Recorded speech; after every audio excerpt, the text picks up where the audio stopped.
ان کا چیف گیا نا. جی بالکل. تو چیف کی شخصیت بھی اتنی اہم ہے جو پاکستان کی صورت حال ہے. احسن اقبال صاحب نے سوال اٹھایا ہے نا, تو کیا ملک کے وزیر اعظم کے نام وہ جا سکتا, اور عمران خان بزدل آدمی نہیں ہے, مطلب یہ نہیں ہے.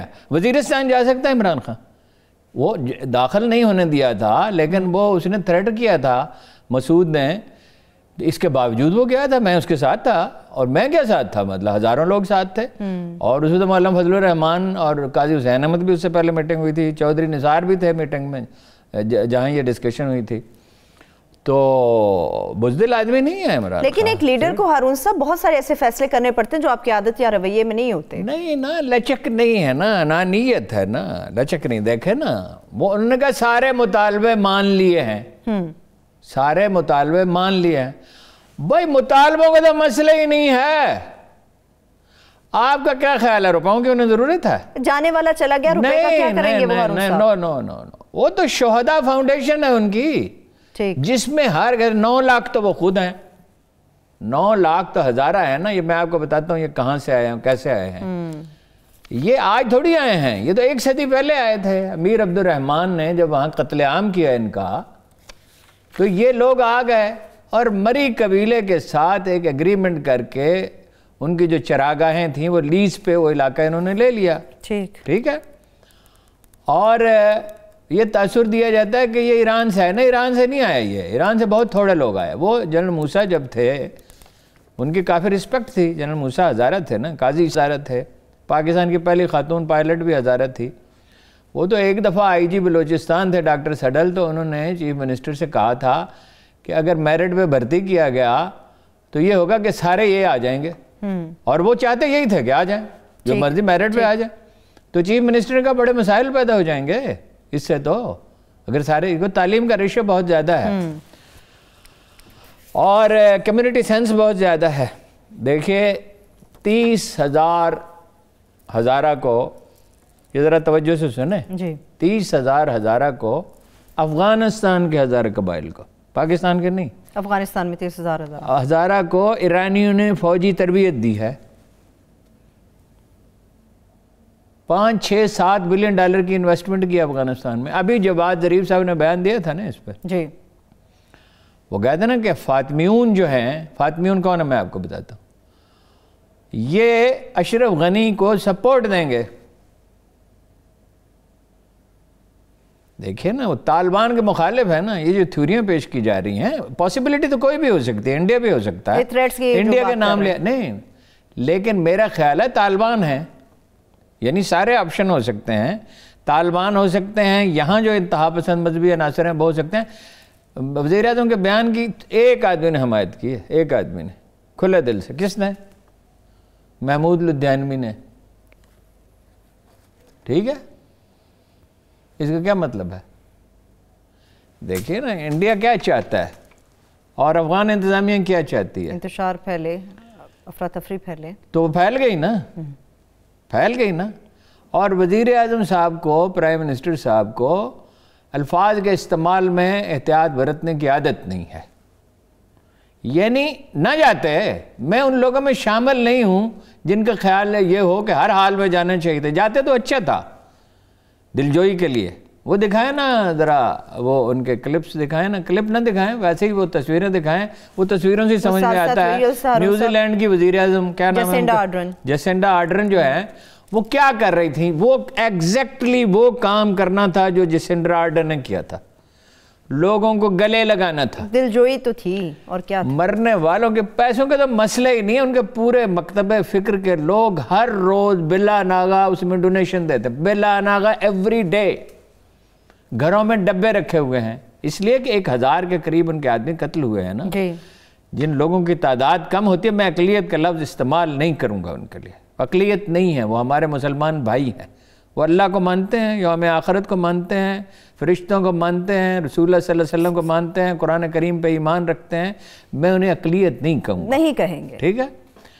وہ دیکھیے, وہ فکری طور پہ شاید میں ان سے اتنا دور ہوں کہ جتنا کوئی بھی نہیں ہو سکتا, لیکن انسانوں کے قتل پہ تو وہ تو ایک دفعہ مال روڈ پہ چوزے پولٹری والوں نے چھوڑ دیے تھے, وہ کاروں کے نیچے آ گئے تھے, تو لوگ اتنے غمزدہ تھے جس کے کوئی حد نہیں. یہ تو جیتے جاگتے انسان ہیں. اگر یہ غیر ملکی بھی ہوتے, فرض کیجئے کوئی ہوتا, کوئی بھی 10 آدمی اس طرح مارے جاتے ایک جان تو اس پہ غم نہ ہوتا؟ یقیناً ہوتا. ٹھیک ہے نا, پورا ملک سوگ میں ڈوبا ہوا ہے اسے لڑکے کی وجہ سے, ستی کی وجہ سے, اسامہ ندیم ستی. ٹھیک ہے نا, وہ آئی جی بدل دیا ہے, کئی کچھ ہو رہا ہے, لیکن لوگوں کا غم نہیں جاتا.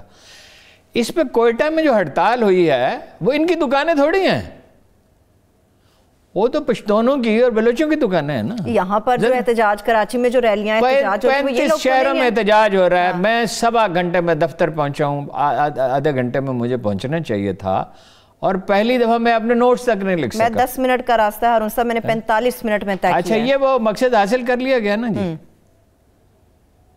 تو جو خرابی ہونی تھی وہ تو ہو گئی, اور میرا نہیں خیال کہ وہ لازمی اب ان سے ملاقات کریں گے, اور ضروری نہیں ہے کہ وہ پیسے بھی قبول کریں. ممکن ہے کہ وہ ملنے سے انکار کر دیں, عمران خان صاحب نہیں ممکن جائیں ہے وہ گے. پیسے, اپنی پولیٹیکل لائف کی عظیم ترین غلطی انہوں نے کی ہے اس نازک موڑ پہ.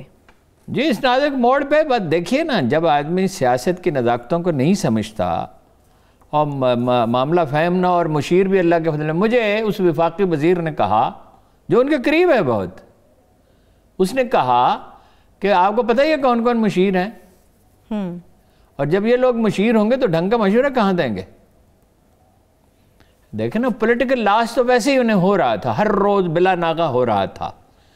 میں نے صدر غلام اسحاق خان سے کہا تھا, میں تو غلام اسحاق خان کو جینون آدمی سمجھتا تھا, یعنی ان کے بعد فیصلوں سے اختلاف ہو سکتا ہے, کہ پبلک سینٹیمنٹ کی ایک قوت ہوتی ہے, آپ اس کو کیسے نظر انداز کر سکتے ہیں. اور جہاں تک مجھے یاد پڑتا ہے, میں انہوں نے مثال بھی دی تھی کہ جناب رسالت مآب صلی اللہ علیہ وسلم نے سیدہ عائشہ صدیقہ سے فرمایا کہ میں حتیم والا حصہ جو ہے, خانہ کعبہ کا ایک حصہ جو ہے نا, وہ بغیر چھت کے ہے. جی, اسے آگے تک جی, وہ ایک زمانے میں جب اسے اثر نو تعمیر کیا گیا, یہ چوکور نہیں تھا, یہ مستطیل تھا.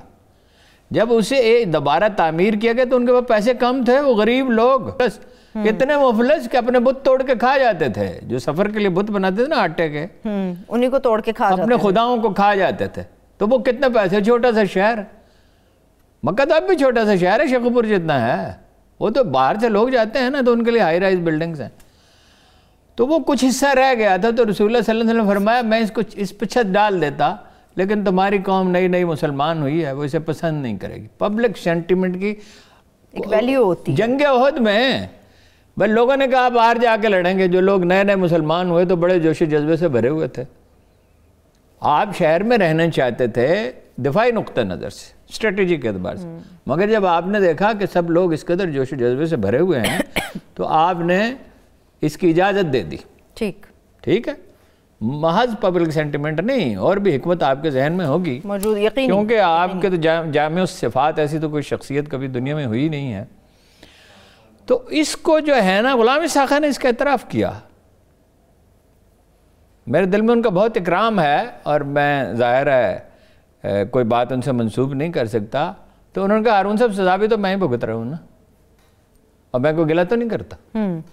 ٹھیک ہے, بات یہ ہے کہ یہ تو پی ڈی ایم کی حالت تو پہلے ہی خراب تھی, اس پہ آپ پوچھیں تو میں آپ کو بتا دوں گا کیا ہو رہا ہے. اور شاید خاقان عباسی وہاں کیوں گئے ہیں, اور محمد علی درانی اور شہباز شریف کی ملاقات میں اب کوئی سیکرٹ رہا نہیں, کچھ بھی سیکرٹ نہیں ہے, اس پہ بات کرتے ہیں ہارون صاحب. تو وہ جو ہیں وہ تو پہلے ادموئی ہوئی تھی, کیونکہ پیپلز پارٹی نے تو زمین ان کے پاؤں کے نیچے سے کھینچ لی اور سیبوٹاج کر دیا اس کو. اس سے پہلے کہ نواز شریف سودہ بازی کرتے, نواز شریف سودہ بازی ہی کرنا چاہتے تھے نا. آپ کا کیا خیال ہے, نواز شریف کو آئیڈیلسٹ ہیں, کوئی قائد اعظم ہیں؟ نہیں, میں خدا نخواستہ کوئی امام خمینی ہیں؟ نہیں, میں محسوس نہیں کرتی. تو وہ تو سودہ بازی کرنا چاہتے تھے, انہوں نے سمیل کر لیا اور پہلے ہی سودہ بازی کر لی, اور اس کی صفحے منتشر ہیں. اس کی وجہ سے ان کے پاس مہلت موجود ہے, یہ اپنے الفاظ واپس لیں اور جائیں اور ان کی دلجوئی کریں. تمام انسانوں سے غلطیاں سرزد ہوتی ہیں, وہ بھی تمام انسانوں سے بھی ہو سکتی ہے. تاریخ انسانی میں ایک ہی آدمی ہے, ہم پیغمبروں کی بات نہیں کر رہے, ایک ہی آدمی ہے جو 4 اعتبار سے جینیس سمجھا جاتا ہے, جناب عمر ابن خطاب. Intellectual genius, political genius, administrative genius, military genius. یعنی وہ جناب خالد بن ولید کو بتاتے تھے بعض اوقات ذہانت کا یہ عالم تھا. یہ ہر چیز میں وہ یعنی ایسا جینیس کوئی نہیں گزرا جو علمی طور پر بھی جینیس ہو، فوجی طور پہ بھی ہو، انتظامی طور پہ بھی ہو، سیاسی طور پہ بھی ہو. تو ان کو ایک عورت نے ٹوک دیا. انہوں نے کہا میں مہر مقرر کر دوں گا. ٹھیک. اس نے کہا اللہ کے رسول نے مقرر نہیں کیا تھا. آپ کون ہیں؟ قرآن نے مقرر. آپ کون ہیں کہ مقرر کریں کسی بھی مہر؟ انہوں نے کیا کہا جواب میں؟ عمر ابن خطاب جب وہ یروشلم گئے تو مورخ لکھتے ہیں کہ زمین ایسا لگتا تھا کہ کانپ رہی ہے. اس آدمی کے قدموں تلے زمین جس کے یعنی ایسا لگتا تھا کہ زمین کانپ رہی ہے. اس آدمی نے کہا کہ ایک بڑھیا نے عمر کو گمراہ ہونے سے بچا لیا، برباد ہونے سے بچا لیا، کیونکہ دلیل اس نے دی نا بڑی زبردست. اب اگر تو خان صاحب دلیل مانتے ہیں، قرآن کریم کہتا ہے، ارشاد کرتا ہے، فرماتا ہے کہ جو جیا وہ دلیل سے جیا اور جو ہلاک ہوا وہ دلیل سے ہلاک ہوا. پی ڈی ایم تو ان کو کچھ بھی نہ بگاڑ سکی مگر ایک جملہ کہا غیر محتاط. اور دیکھیے اس مکتب فکر، وہ تو ان کے لیے مکتب فکر ان کے لیے بہت سافٹ کارنر رکھتا تھا. بھائی وہ پیپلز پارٹی سے نکلے اور جیسے ان کے ساتھ جوائن ہو گئے، ان کے ساتھ شامل ہو گئے. مگر آج آپ نے اس کو کہتے ہیں زخموں پہ نمک پاشی کرنا. آپ نے نمک پاشی کی. بس پیسوں کا تو مسئلہ ہی نہیں ہے. جسنڈا آرڈر نے پیسے دیے تھے مسلمانوں کو. اس نے تو جا کے سینے سے لگایا، گلے سے لگایا. نہیں، وہ گلے سے بھی ایسے لگایا جیسے سکی بہن بھائی لگاتا ہے. اس تکلیف میں شامل ہوتا ہے. ایک چھوٹی سی بریک کی طرف ہارون صاحب چلتے ہیں. بریک کی طرف بڑھتے ہیں. جب بریک سے واپس آئیں گے تحریک انصاف کے اوپر، عمران خان صاحب کے اوپر تو بات ہو رہی ہے، مگر اپوزیشن کا ہزارہ برادری کے دھرنے کے اوپر جو رویہ ہے یا پھر پی ڈی ایم کے اوور آل جو سیاست ہے، اس کے اوپر ایک بریک سے واپس آ کے بات کریں گے. ہمارے ساتھ رہیے.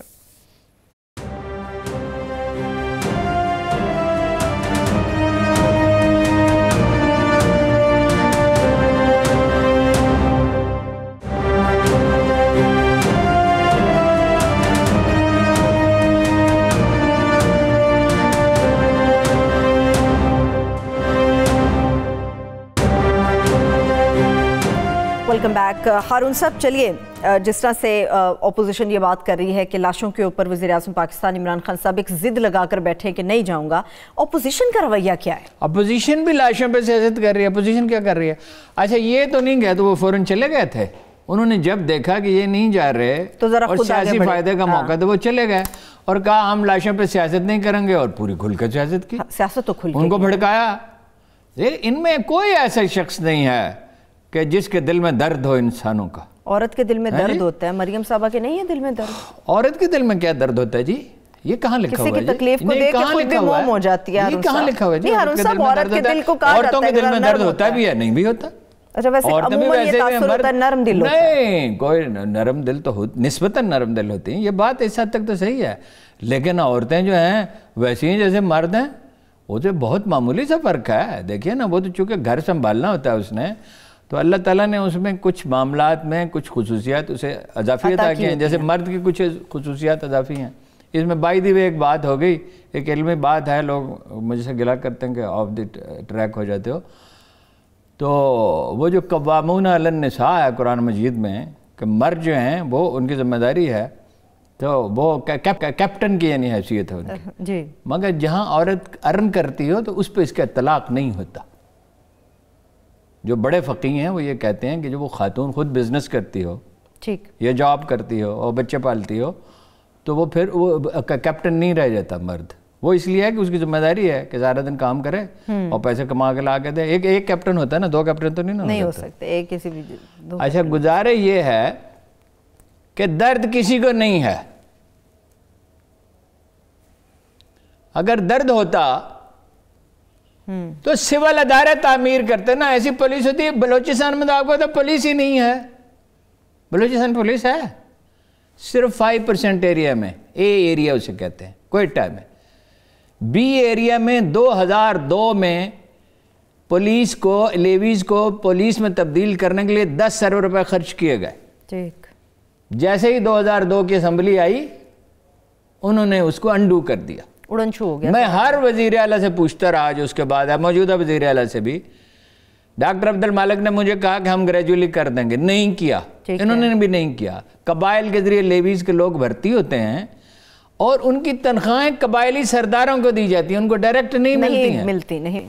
اچھا انہیں نکالنا نہیں تھا، انہیں ٹریننگ کرنی تھی. لیکن ایک قبائلی معاشرہ جو ہے وہ ان چیزوں کو قبول نہیں کرتا. ٹھیک ہے نا جی. اب رہ گئی سیاست کی بات. تو سیاست یہ ہے کہ اس میں ایک بہت بڑی شفٹ آ رہی تھی. اب معلوم نہیں وہ کیا تبدیلی ہوگی. دیکھیے شہباز شریف نے بھی میسج بھیجا نواز شریف کو, اور دوسرے لوگوں نے بھی میسج بھیجا. شاہد خاقان عباسی, کسی کی سمجھ میں یہ بات نہیں آتی کہ وہ کیوں گئے ہیں وہاں. وہ کرونا کے مریض کی تیمارداری کے لیے کوئی جاتا ہے؟ بات تو یہی تھی کہ اہلیہ وہاں پہ بے بس ہیں, بہنوئی بے بس ہیں. بہن جی معذرت صاحب, بہن اور بہنوئی دونوں بے بس ہیں, کرونا میں مبتلا ہیں. نہیں تو کرونا کے مریض کی کبھی کسی نے تیمارداری کی ہے؟ اور کرنی ہو تو ٹیلی فون پہ کرتے ہیں. وہ گیا امریکہ, میں نے آپ کو اسی وقت نہیں کہا تھا کہ وہ لندن جائیں گے, بتا دیا تھا مجھے رتب نہیں. کرونا کے لیے کوئی جاتا ہی نہیں, تو سادہ سی بات ہے, اس میں بہت سوجھ بوجھ کی ضرورت نہیں تھی. یہاں پہ اور ادھر درانی صاحب نکلے ہوئے تھے میدان میں, اور شہباز شریف کے پاس گئے, انہوں نے کہا ہاں میں ڈائلاگ کا حامی ہوں. ٹھیک ہے, مولانا صاحب سے بھی تو ملاقات ہو گئی نا درانی صاحب کی. تو بھائی مولانا سے بھی یہی بات کی, چودھری نثار سے بھی یہی بات کی. تو درانی صاحب خود نکلے ہوئے تھے کوئی آپ کے خیال میں؟ نکالا گیا تھا, کسی نے انہیں بھیجا تھا. شاید خاقان عباسی انہیں یہ کہنے کے لیے گئے ہیں کہ آپ ریڈ لائن کراس نہ کریں, اور شہباز شریف نے بھی یہی میسج دیا ہے انہیں. ریڈ لائن تو کراس نہیں ہو گئی یار, نہیں کراس ہو چکی ہے, تو واپسی بھی ہو سکتی. کئی دن سے ان کا رویہ بدلا ہوا ہے نا. ویسے وہ اڑے ہوئے ہیں اس بات پہ کہ عمران خان کی حکومت ختم کی جائے, تو پھر ہو گیا ہے, ضدی آدمی ہے نواز شریف. لیڈر میں ضد نہ ہو تو لیڈر تو نہیں ہوتا. وہ تو پھر کوئی محمد علی جناح ہی ہوتا ہے نا, ایکسیپشنل, کہ جس میں اتنی لچک بھی ہو, اتنی ڈٹرمنیشن بھی. تو پھر لیڈر تو نہ کہیں, انہیں سیاستدان کہہ لیں لوگوں کو, وہی لیڈر ایک بچے ہارون صاحب. نہ لیڈر تو کوئی قاعدت کے بعد آیا ہی نہیں, بے شک. بس لیاقت علی خان یہ تھا کہ روپے پیسے سے مکمل طور پہ بے نیاز تھے, ہزاروں ایکڑ زمین چھوڑ دے, یہ تو ان کا کریڈٹ ہے. اور ویسے 88 تک کوئی بھی لیڈر ایسا نہیں تھا جو پیسے بناتا ہو. مطلب غلام محمد نے کتنے پیسے بنائے, اور چندری گر نے کتنے بنائے, اور چودھری محمد علی نے کتنے بنائے, اور خواجہ ناظم الدین نے کتنے بنائے, اور ایوب خان نے کون سے پیسے بنائے, اور ضیاء الحق نے کون سے پیسے بنائے. یہ تو فیشن بعد میں آیا. پھر یہ تو 88 میں یہ شروع ہوا ہے کہ ایک آدمی وزیر اعظم بھی ہے اور ملک کا ٹاپ بزنس مین بھی ہے. بھائی 85 سے کہیں نواز شریف صاحب وزیر اعلیٰ بن گئے اور کاروبار بھی کرتے رہے. یہ تو ضیاء الحق صاحب کی عنایت تھی نا کہ ایسے لوگوں کو بنا دیا.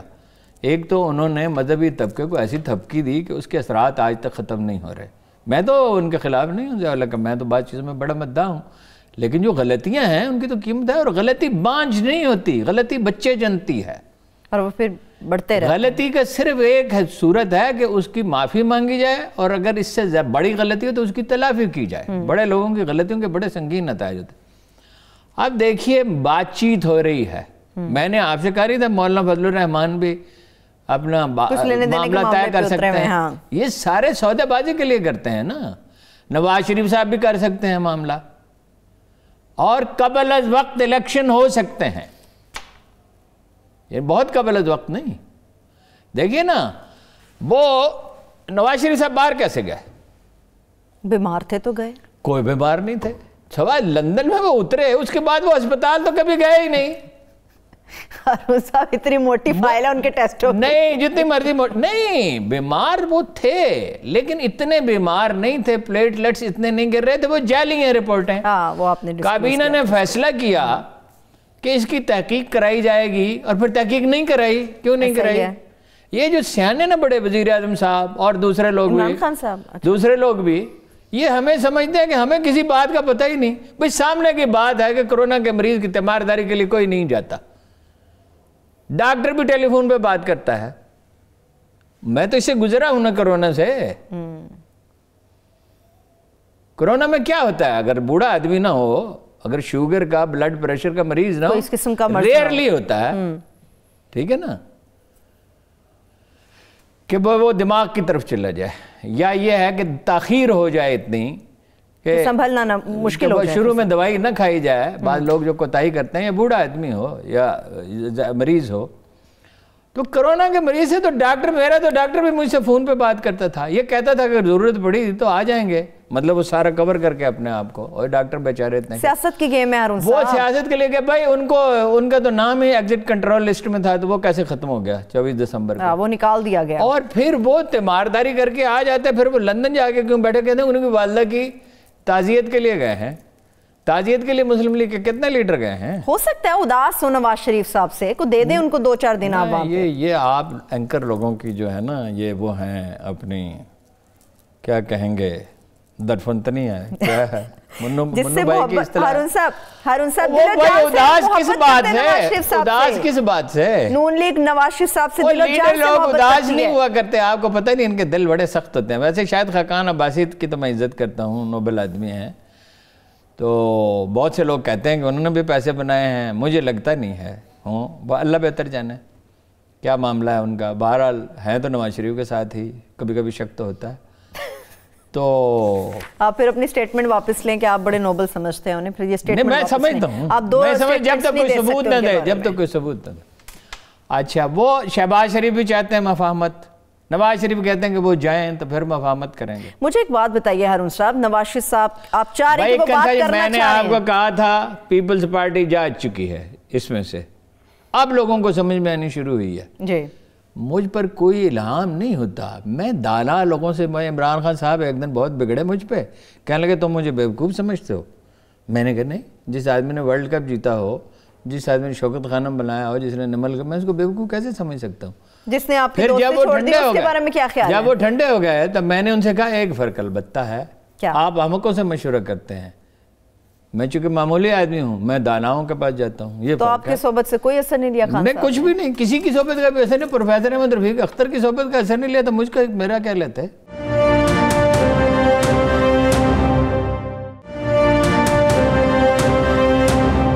ہارون صاحب، آپ نے کہا نواز شریف صاحب درمیان میں بات چیت کے لیے کچھ آمادہ ہیں، ہو سکتی ہے، جتنی کاری ضربیں انہوں نے اداروں کے اوپر لگائی، جتنی کاری ضربیں وہ لگا چکے ہیں، واپسی ہو سکتی ہے۔ آپ ان سیاستدانوں کو جانتی ہی نہیں ہیں، وہ ایک دن آدمی ایک پارٹی میں ہوتا ہے، اگلے دن جس کی ڈاکٹر فردوس عاشق امان نے عمران خان کی کتنی مذمت کی ہوگی اور زرداری صاحب کی کتنی حمایت کی ہوگی، آج جو کچھ وہ کہتی ہیں وہ اس کے بالکل برعکس ہے۔ ایسا ہی ہے، ٹھیک ہے، ہر 5 سال کے بعد ان کا موقف بدل جاتا ہے، ٹھیک ہے، اور وہ بالکل خلوص دل کے ساتھ اپنے لیڈر کے ساتھ ہوتی ہیں۔ مطلب عمران خان جب تک اقتدار میں، سوال ہی پیدا نہیں ہوتا کہ وہ کوئی سازش کریں، بٹرے کریں، ان کی وفاداری وقتی ہوتی ہے۔ ہارون صاحب، سیاستدان اپنے پیشے سے محبت تو کرتا ہے نا؟ بھائی دیکھو نا، پیشہ نہیں نا، سیاست پیشہ نہیں ہے۔ انہوں نے تو پیشہ بنا لیا، ساروں نے پیشہ بنا لیا۔ اس نے کیا کیا ہے؟ ڈونلڈ ٹرمپ نے کیا کیا؟ اپنے ملک کو ایسا برباد کیا ہے اس پہ کرتی ہوں جس کی کوئی حد نہیں ہے۔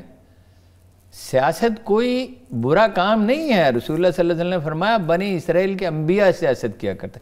کیا رسول اللہ نے سیاست نہیں کی؟ کیا رسول اللہ نے سیاست نہیں کی؟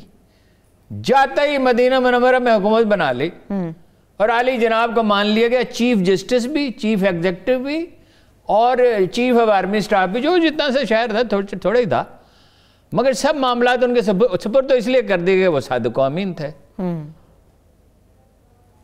لیکن نا وہ ہر ایک کو پتا تھا کہ نا انصافی کا تو کوئی سوال ہی پیدا نہیں ہوتا نا۔ وہ ایک صادق اور امین کا لقب نبی پاک صلی اللہ علیہ وسلم مختص ہے کہ حضرت عمر سیاست نہیں کرتے تھے، جناب علی کرم اللہ وجہ سیاست نہیں کرتے تھے، جناب ابو بکر صدیق نہیں کرتے تھے، مختلف تھا ہارون صاحب۔ نہیں، بس ایک سنسر کا بھائی، اس کی ایک مثال تو ان سے موازنہ تو نہیں ہو سکتا کسی کا بھی۔ کبھی نہیں، قائد اعظم سیاست نہیں کرتے تھے، زندگی میں ایک دفعہ جھوٹ نہیں بولا، کسی نے کہا بھی نہیں انہیں ساری زندگی کہ آپ نے جھوٹ بولا۔ ان کو تو لگتا ہے سیاست الزام بھی نہیں لگا، ایک پیسے کی کبھی خیانت نہیں کا الزام ان پہ نہیں لگا، ٹھیک ہے، کبھی انہیں کسی نے نہیں کہا آپ نے وعدہ خلافی کی، کوئی بیان انہوں نے واپس نہیں لیا۔ یہ کہتے ہیں کہ سیاسی مدبر جو ہیں وہ یو ٹرن لیتے ہیں، قائد اعظم نے زندگی میں ایک بھی یو ٹرن نہیں لیا۔ میں ابھی کوئی ایک سٹیٹمنٹ پڑھ رہی تھی ہارون صاحب، چودھری برادران کی طرف سے، اگر غلطی ہو تو معاف کیجئے گا، کہ سٹیٹمنٹ آئی ہے کہ ابھی تمام منصوبے خان صاحب کو ذرا بند کر دینے چاہیے، ملتوی کر دینے چاہیے 1 سال کے لیے۔ تو چودھریوں سے آپ کی کوئی بات ہوئی ہے چودھری برادران سے؟ وہ کہاں پہ اس وقت کھڑے ہیں؟ تو انڈرسٹینڈنگ پوری ہو گئی ہے نا، ہر چیز سینٹ کے الیکشن کے نقطہ نظر سے ہو رہی ہے۔ ایک سیٹ میرا اندازہ ہے چودھریوں کو مل جائے گی۔ اچھا، ویسے تو نہیں بنا سکتے نا وہ، ان کے تو تھوڑے سے آدمی ہیں، یا ایک بنا سکتے تو 2 مل جائیں گی۔ ان نے کہا 5 سال، چودھری پرویز الہی نے جس دن کہا نا یہ حکومت 5 سال پورے کرے گی، ٹھیک ہے، تو بات سمجھ میں آگے کہ ان کا معاملہ تو ہو گیا طے ہو گیا۔ ان کا نہیں ہوا، ایم کیو ایم کا۔ ایک دن ان کی بھی خبر آئے گی کہ جناب 5 سال پورے کریں گے یہ۔ اچھا، معاملہ طے ہو جائے گا؟ ظاہر ہے یا وہ الگ ہو جائیں گے، ان کے لیے حالات علیحدگی کے لیے سازگار نہیں، الگ ہو کے کیا کریں گے تو وہ الگ ہو گئے، خان صاحب کیا کریں گے؟ ہارون صاحب یہ بھی تو مشکل میں آ جائیں گے۔ وہ الگ نہیں ہوں گے نا، آپ ان کو جانتی نہیں ہے نا۔ ویسے ایم کیو ایم کے بارے میں تاثر ہے ہارون صاحب، پورے وقت میں آ کے بارگن کر لیتے ہیں؟ نہیں، بارگیننگ سیاستدان کرتے ہی بارگیننگ ہے۔ اچھا بارگیننگ اگر قوم کے لیے کی جائے تو کوئی حرج نہیں۔ مولانا محمد علی جوہر نے گاندھی سے کہا، اب گاندھی تو ایک دیوتا تھا نا، لیکن مولانا محمد علی جوہر بھی تو مولانا محمد علی جوہر تھے نا۔ علامہ اقبال کو نہیں معاف کرتے تھے، ان پہ طنز کرتے تھے، تو گاندھی کو کیا سمجھتے تھے وہ؟ انہوں نے کہا تھا سب سے جو فاسق مسلمان ہے وہ بھی گاندھی سے افضل ہے، ایسے وہ آدمی تھے۔ مگر گاندھی سے کہا کہ ہمیں دیتے کیا ہو مسلمانوں کو؟ سیاست تو آخری تہذیب میں ایک مادی چیز ہے، یہ تو میٹیریل گینز کے لیے ہوتی ہے، مسلمان قوم کو کیا دیتے ہو؟ ٹھیک ہے، صحیح۔ تو اگر سودے بازی، یہ تو اپنے لیے سودے بازی کرتے ہیں نا، چودھری ہوں، یہ شریف خاندان ہو یا زرداری۔ اس نے کیا کہا تھا زرداری نے کہ آپ کا سیاسی وارث کون ہے؟ تو وہ اس سے پوچھا گیا کہ بھائی آپ ہیں لیڈر یا بلاول ہیں؟ انہوں نے کہا بلاول اور آصفہ، اور بلاول نے کیا کہا؟ اگر میں گرفتار ہو گیا تو آصفہ لیڈر ہوں گی۔ ویسے 4 سال کے لیے دوبارہ منتخب ہو گئے ہیں چیئرمین بلاول بھٹو زرداری۔ وہ 4 سال کیا؟ اگر بھٹو خاندان پاپولر رہا کچھ بھی، سندھ میں تو پاپولر ہے ہی نا، دیہی سندھ میں، تو 400 سال بھٹو خاندان میں رہے گی، مغلوں میں نہیں رہی 300 سال۔ یہ آپ کے خیال میں کوئی لیڈر ہے؟ یہ تو بھائی سیاسی جماعتیں، یہ کوئی باقاعدہ سیاسی جماعتیں تھوڑی ہیں، یہ تو جیسے عہد قدیم میں مزار جاگیرداروں کی جنگیں لڑا کرتے تھے، اور جنگیں بھی کیسے لڑتے تھے؟ زنجیریں باندھ کے۔ 500 آدمی باہم زنجیریں باندھی ہوئی ہیں کہ کوئی بھاگ ہی نہیں سکتا۔ ٹھیک ہے، چلیے ہارون صاحب مجھے آخری سوال اس ٹاپک کا پوچھنا ہے۔ 6 روز ہو گئے، دھرنا ابھی بھی جاری ہے، عمران خان صاحب سے 35 شہروں میں، گلگت بلتستان میں، ہزارہ برادری اپنی 10 میتیں لے کر بیٹھی ہوئی ہے، 10-15 ہزار آدمی وہاں بیٹھے ہوئے ہیں۔ خان صاحب کا انتظار ہے، حکومت یا اپوزیشن کا رویہ کیا ہونا چاہیے؟ نہیں، رویہ تو بالکل سادہ ہے۔ قرآن مجید کہتا ہے الفتنۃ اشد من القتل، یہ فتنہ ہے نا، انسانوں کا قتل جو ہے اس طرح کرنا، یہ صرف قتل نہیں ہے، یہ فتنہ ہے۔ 1000 آدمی قتل ہو چکے ہیں، تو بھائی ان کے ایک شارٹ ٹرم ہونا چاہیے کہ جاتے جیسنڈرا آرڈن کی طرح 10-20 آدمیوں کو گلے لگاتے، مگر دل میں درد ہوتا تو گلے لگاتے۔ وہ کہہ رہے ہیں مطالبے تو مان لیے، اور مطالبوں کا تو مسئلہ ہی نہیں ہے۔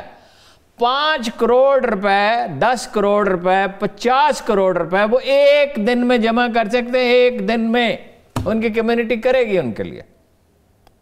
ان کو دلجوئی چاہیے اور وزیر اعظم کو دلجوئی چاہیے اور تحفظ چاہیے۔ دیکھیں میرا ایک دوست تھا ہزارہ، ٹھیک دوست وہ کیسے بنا؟ جب میں جاتا تھا کوئٹہ تو وہ اس کی سرکاری طور پہ ڈیوٹی لگائی تھی، میں تو جاتا تھا نا وہاں معلومات کے لیے، اور وہ سمجھتے تھے کہ یہ ہمارا ہمدرد ہے، بلوچستان پہ لکھتا ہے، ہمارے حقوق کے مسئلے پہ اٹھاتا ہے، تو اس کی ڈیوٹی لگائی جاتی تھی۔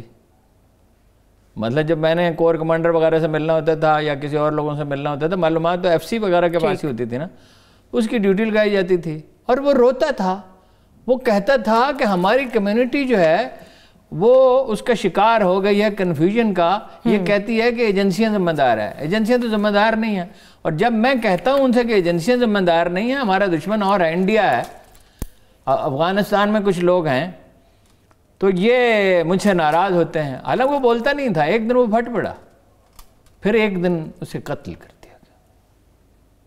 آپ کو پتہ ہے وہاں ایسا بھی ہے، یہاں این سی اے میں ایک لڑکا تھا، اس کا سارا خاندان قتل ہو گیا تھا، اس نے ڈاکومنٹری فلم بھی بنائی تھی اس میں، اور 6 بہنوں کا ایک بھائی، اس نے رو کر کہا کہ جنازہ اٹھانے کے لیے کوئی مرد ہی نہیں بچا گھر میں۔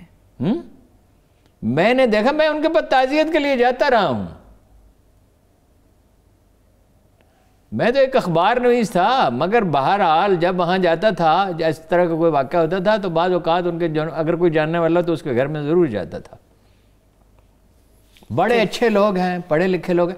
دیکھیے فکر ایک اور مسئلہ ہے، ایک نظریات ایک الگ بحث ہوتی ہے، لیکن آپ کو پتہ ہے کراچی میں یہودی رہتے تھے؟ نہیں ہارون صاحب میں نہیں جانتا۔ یہودی رہتے تھے نا کراچی میں، وہ چلے گئے۔ وہ قاعدہ تو جس رات ہندوؤں کا ہندو مسلم فساد ہوا کراچی میں، تو قاعدہ تو رات کو جاگتے رہے بوڑھے اور بیمار آدمی، اور ٹیلی فون کرتے رہے اور شور کرتے رہے کہ کسی آدمی کی جان کو خطرہ نہ ہو۔ انہوں نے کہا تھا انڈیا سے ہمارے تعلقات ایسے ہوں گے جیسے امریکہ اور کینیڈا کے، اور وہ یہی چاہتے تھے، اور انہوں نے اپنا بمبئی والا مکان وہ بیچ نہیں سکتے تھے، انہوں نے ممبئی والا مکان نہیں بیچا، وہ کہتے تھے کبھی کبھی میں چلا جایا کروں گا. مگر کیا پتا تھا کہ ان کے بعد کیسے سیاستدان آئیں گے. ایک چھوٹی سی بریک کی طرف چلتے ہیں ہارون صاحب، ایک بریک کی طرف بڑھتے ہیں. جب بریک سے واپس آئیں گے امریکہ کے حوالے سے بات کریں گے کہ جو بائیڈن انتظامیہ کی اب اگلی حکمت عملی کیا ہوگی، معیشت ہوگی یہاں پر یا وہاں پر، جمہوریت کے لیے عوام کو کسی ایک راستے پر لے کر آنا ہوگا. ایک چھوٹی سی بریک، ہمارے ساتھ رہیے.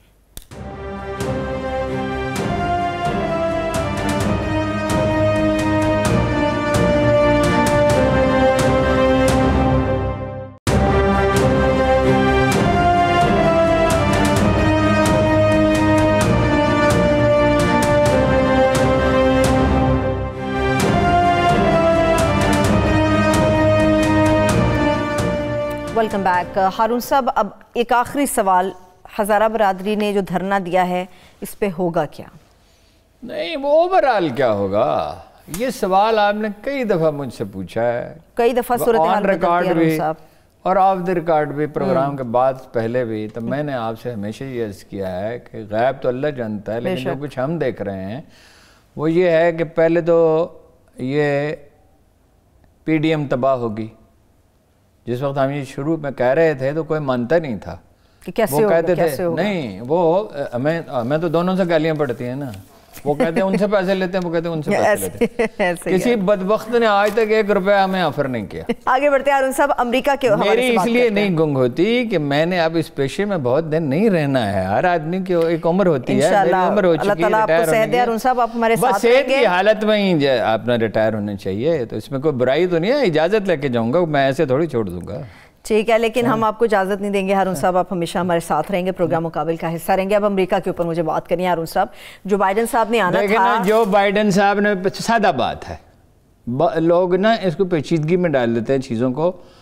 میرا صرف ایک ہنر ہے، میں ایک باخبر آدمی نہیں ہوں، مگر میں بات کو سادہ الفاظ میں بیان کرنے کی کوشش کرتا ہوں. مجھے ٹارگٹ کر رہے ہیں بلوچستان، مجھے ٹارگٹ کر رہے ہیں، پیچیدہ کروں، میں مختصر سوال کرنا چاہتی ہوں. میں آنیسٹلی کہتا ہوں کہ بہت سے اخبار نویسوں کی معلومات مجھ سے زیادہ ہوتی ہیں، زیادہ متحرک ہیں.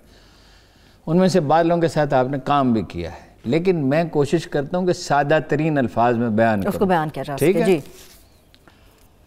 جو بائیڈن نے پہلے تو اکسایا، کیوں اکسایا؟ وہ انا پرست آدمی ہے ہمارے عمران خان صاحب سے کہیں بہت زیادہ. جو بائیڈن نے یا ٹرمپ نے اکسایا؟ نہیں، ساری ٹرمپ نے پہلے تو اکسایا، پھر جب مطلب معاملہ اتنا خراب ہو گیا کہ وہاں تو 4 آدمی مر گئے. ٹھیک ہے جی. اس کے بعد اب وہ پرامن انتقال اقتدار کے لیے تیار ہے. پہلے وہ تیار نہیں تھے، اب یہ نہیں کہہ رہے کہ دھاندلی نہیں ہوئی، اور تعویل کر رہے ہیں. ابھی عمران خان صاحب بھی تعویل کریں گے، تعویل وہ کر رہے ہیں. امریکی معاشرہ مختلف ہے. ایک پہلی بات تو یہ ہے کہ تشدد میں اس میں ہمیشہ تھا، لیکن انہوں نے ایک پوری نسل کو، ریڈ انڈینز کو ختم کیا، وہاں حکومت قائم کی، اور انہوں نے 5 کروڑ کالوں کو اغوا کیا. تاریخ میں ایسا کوئی واقعہ نہیں جن میں سے آدھے راستے میں مر گئے. تشدد تو ان میں ہمیشہ سے تھا، لیکن سول ادارے مضبوط تھے. اس طرح کا کوئی ایڈونچرر نہیں آیا تھا، اور اس نے آ کے ان کے تعصبات سب جگا دیے گوروں کے، کہ بھائی ادھر تو ساری دنیا چلی جاتی ہے، ایشین کا غلبہ ہو جائے گا. خسارہ صرف اس کا نہیں ہو، وہ تو ریلیونٹ رہنا چاہتا تھا نا، کہ اگلی دفعہ پھر الیکشن لڑوں اور جو بائیڈن کو تنگ کرتا رہوں. انانیت پسند ہے. لیکن ایک تو یہ ہوا ہے کہ سینٹ میں فائنلی آخری وقت میں، جیسے کسی حلقے کے رزلٹ آ رہے ہوں تو آخری وقت میں جو 5000 ووٹ ہیں اس میں جو امیدوار پیچھے وہ آگے نکل جائے. وہ تو آگے تھے سینٹ میں، لیکن اب 1 سیٹ کا ان کی زیادہ ہو گئی ہے. تو باقی اب وہ جو ایک بات میں آپ کو بتا دیتا ہوں، وثوق سے، جتنا میں امریکی معاشرے کو اور سیاست کو سمجھتا ہوں، تھوڑا ہی سمجھتا ہوں، لیکن میں وثوق سے کہتا ہوں، جو بات کہتا ہوں اچھی طرح سوچ سمجھ کے کہتا ہوں. غلطی ہو جاتی ہے بعض اوقات، اندازہ غلط بھی ہو جاتا ہے. امریکی معاشرے کی اپنی الگ خصوصیات ہیں، ادارے مستحکم ہیں. پینٹاگون اور CIA اب اس کی بات نہیں مانیں گے. اگر کوئی حکم دے نا، ایٹمی بٹن اس کے ہاتھ میں ہے، اگر وہ بٹن دبا دے تو ایٹم ہم چل جائے گا. لیکن اب وہ کچھ نہیں کر سکتا، اس لیے کہ وہ تو کوئی کاریگر تھوڑی ہے، اس کو کیا پتا، اس کا سسٹم آف ہو چکا ہوگا. دیکھیں وال اسٹریٹ جرنل نے کہا ہے کہ اس کا حکم نہ مانا جائے، باقی رہ گئی امپیچمنٹ، بھائی نکال دیا جائے۔ یہ واحد امریکی پوری تاریخ میں واحد صدر ہے جس کے بعد دوسری بار امپیچمنٹ کی بات ہو رہی ہے۔ ایک بار تو ناکام ہو گئی تھی نا، مگر امپیچمنٹ کا پروسیس بہت پیچیدہ ہے، کمیٹیاں بنتی ہیں، ہیرنگ ہوتی ہے، پھر سینٹ کی 2/3 اکثریت چاہیے، کانگریس کی میجارٹی چاہیے، اس میں تو 12 دن ہیں۔ مگر اب یہ ایک سٹنگ ڈک ہے، ویسے تو اس سے زیادہ کچھ نہیں۔ بھلا ایک آدمی ہے ایوان صدر میں بیٹھا ہے، تھوڑی بہت بھی اگر حیا ہوتی تو مستعفی ہو کے گھر چلے جاتا، معافی مانگ لیتا، مگر ہر آدمی میں حیا تو نہیں ہوتی، اس میں تو بالکل ہی نہیں ہے۔ اگر میں آپ کو اس کے اصل قواعد بتاؤں تو وہ آپ لوگ کاٹ دیں گے، اس لیے کہ بہرحال ایک شائستگی لازمی ہوتی ہے، اور ہمارے معاشرے میں اور بھی زیادہ بعض چیزیں ہیں۔ اس کے آباء و اجداد نہایت بدنام لوگ تھے، اور کن چیزوں میں بدنام تھے وہ پاکستانی ٹیلی ویژن سے نہیں بیان کیا جا سکتا، وہ یورپ میں بیان کیا جا سکتا۔ ٹھیک ہے، چلیے ہارون صاحب ایک آخری سوال، جو بائیڈن کے لیے سب سے بڑا چیلنج کیا ہے؟ انٹرنیشنل کینوس، معاشرتی تقسیم، یا پھر اکانومی؟ امریکہ گیا، لیکن ایک کھیت ویران ہوتا ہے تو برسوں لگتے ہیں۔ ایک سپر پاور جب زوال کی طرف جاتی ہے تو اس میں طویل عرصہ لگتا ہے۔ امریکہ سپر پاور کی حیثیت سے اپنی زندگی جی چکا۔ قرآن کریم میں لکھا ہے کسی قوم کو ہم اس وقت پکڑتے ہیں جب اسے اپنی معیشت پر ناز ہو جاتا ہے۔ جو بات قرآن کریم میں لکھی ہے اسے حرف بحرف پورا ہونا ہے۔ سٹریچ آؤٹ کر گیا، ضرورت سے زیادہ بوجھ اٹھا لیا۔ برطانیہ بھی کبھی تھا نا، اس پہ سورج غروب نہیں ہوتا تھا۔ سوویت یونین ہم نے اپنے سامنے بکھرتے اور ٹوٹتے ہوئے دیکھا۔ جب ہم یہ لکھ رہے تھے 80 کے عشرے میں، لوگ ہمارا مذاق اڑاتے تھے، مگر ہم تو وہی بات لکھ رہے تھے جو تاریخ کہتی ہے، جو عظیم مورخ کہتے تھے۔ ہم کو اپنی طرف سے، ہم تو جو گبن کہتا تھا ہم تو وہ لکھتے تھے، صحیح ٹھیک ہے، جو ابن خلدون کہتا تھا وہ لکھتے تھے۔ ایک آخری کرسپی سا جواب چاہیے۔ تو وہ دیکھیے ڈالر کی قیمت 20% گرنے والی ہے، اندازہ ہے 750 بلین ڈالر کا بجٹ وہ مینٹین نہیں کر سکتے۔ چین ابھر رہا ہے، چیزیں بھارت ان کا جو ہے تھانے دار اس علاقے کا، اس کی پوزیشن کمزور ہو رہی ہے۔ مڈل ایسٹ میں وہ سمجھتے ہیں وہ آگے بڑھ رہے ہیں، لیکن ایران ان کے ہاتھ سے نکل گیا اور چین وہاں انویسٹمنٹ کرے گا۔ ایک نئی دنیا تشکیل پانے والی ہے۔ امریکی میں 4000 آدمی کل مر گئے کرونا سے۔ کرونا کے اثرات، اتنی بڑی فوج، ساری دنیا کی تھانے داری اب وہ نہیں کر سکتے۔ جو بائیڈن کے حصے میں جیت کے باوجود خسارہ ایک لائن نہیں، جو بائیڈن نئی چیزوں کو سنبھال سکتا آسانی سے۔ جو بائیڈن یہ ہے کہ زوال کا عمل اتنی تیزی سے اب نہیں ہوگا، لیکن زوال تو مقدر ہے۔ دیکھیے 2028 میں چین اس سے آگے نکل جائے گا۔ امریکی زوال مقدر ہو گیا، ٹرمپ گیا، عمران خان کی سیاسی زندگی جو ہے وہ خطرے میں ہے۔ پی ڈی ایم چونکہ کمزور ہے اس لیے فی الحال نہیں، مگر آخرکار یہ بھی جائیں گے۔ تھینک یو سو مچ ہارون صاحب، وقت ختم ہو گیا۔ میں تمام دیکھنے والوں کا شکریہ، مجھے اجازت دیجیے، اپنا خیال رکھیے، اللہ حافظ۔